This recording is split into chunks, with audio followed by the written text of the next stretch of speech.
by the people, for the people, and of the people.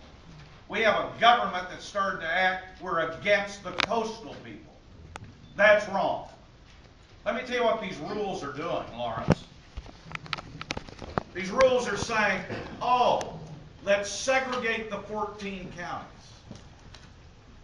And if a hurricane comes once in every 10,000 years, we're going to tax your auto rates.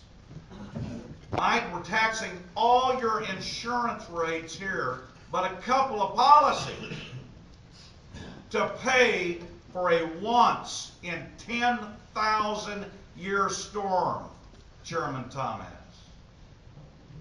Now, did anybody tell you this?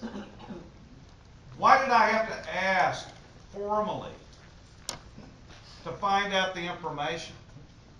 They were going to send each of you letters saying, we're not paying for your insurance. There's no money.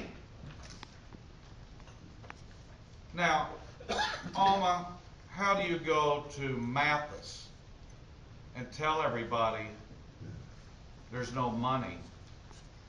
What happens to the home mortgages? That's negligent government. I've never seen anything like it.